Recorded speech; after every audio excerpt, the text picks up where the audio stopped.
शुरू करो। हाँ जी महाराज जी, यात्रा पर निकले हैं आप, किस तरह की यात्रा? इस समय हम लोग वाराणसी से चलकर लखनऊ माने गोमुख से निकलने वाली गंगा जी के किनारे से चलकर गोमती के किनारे किनारे लखनऊ जा रहे हैं। उद्देश्य गौ माता की रक्षा है। गोमुख न होता तो गंगा न होती, और गाय न होती तो गाय वाली गोमती न होती। ये गौ माता का ही सब चमत्कार है। और ये जो आश्रम है जमदग्नि ऋषि का, ये भी गौ माता की सेवा से ही संबद्ध आश्रम है। पुराणों में उल्लेख है कि जमदग्नि ऋषि गौ माता की सेवा गोमती नदी के किनारे रह करके करते थे। कार्तवीर्य नाम का जो राजा था, जो सहस्त्रबाहु कहा जाता था, वो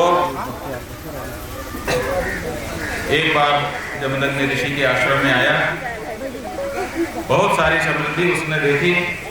उसने सोचा कि ये समृद्धि तो राजाओं के यहाँ होती है, ये ऋषियों के यहाँ कहाँ से आ गई। आश्चर्य हुआ, पता लगाया तो पता चला कि गौ सेवा का ये परिणाम है।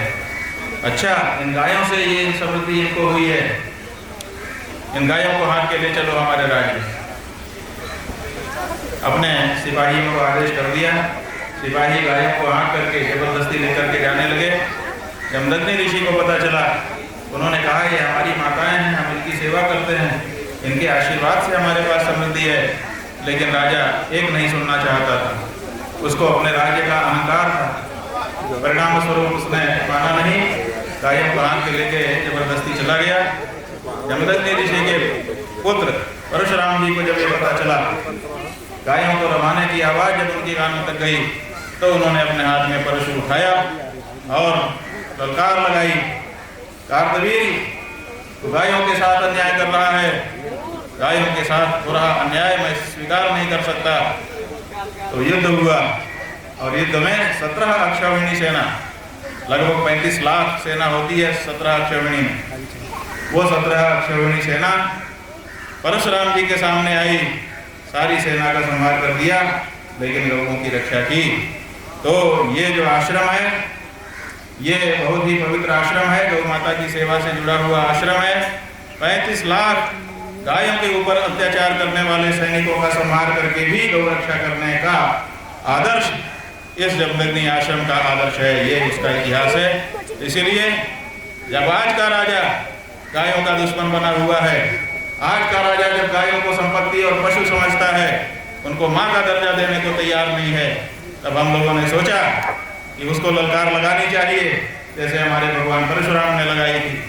ललकार लगाने के लिए जा रहे हैं, तो हमने सोचा कि जमदग्नि आश्रम से वो बल भी लेकर के जाएं, और इसी के लिए हम यहाँ पर आए, दर्शन किया, पूजन किया।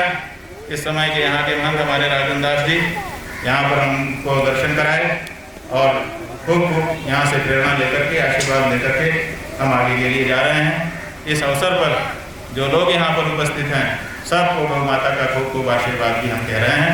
हर हर महादेव। हम चाहेंगे धर्म की, सुनो, हम चाहेंगे कि अब 11 मार्च को लखनऊ में हम धर्म युद्ध घोषित करने जा रहे हैं गौ माता की रक्षा के लिए। युद्ध में क्या होता है आप लोग जान लीजिए। युद्ध होने के पहले बीच में एक लाइन खींचती है कि कौन इधर है कौन उधर है। तो जो लोग गाय के साथ हैं उनको घोषणा करनी पड़ेगी कि मैं गाय के साथ हूँ, और जो गाय के विरोध में हैं उनको भी घोषणा करनी पड़ेगी कि मैं गाय के विरोध में हूँ। तो आप लोग यहाँ पर जो लोग खड़े हैं, आप बताइए कि गाय के साथ हैं कि गाय के विरुद्ध हैं? हाथ उठा के कहना पड़ेगा, गाय के विरुद्ध हैं कि गाय के साथ हैं?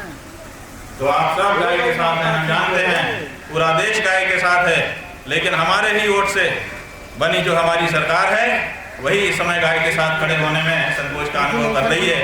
यही विडंबना है, और इसी विडंबना को खंडित करने के लिए इस समय आपका शंकराचार्य आपके साथ आपका नेतृत्व करने के लिए गौ माता के लिए आगे बढ़ रहा है। जय गौ माता।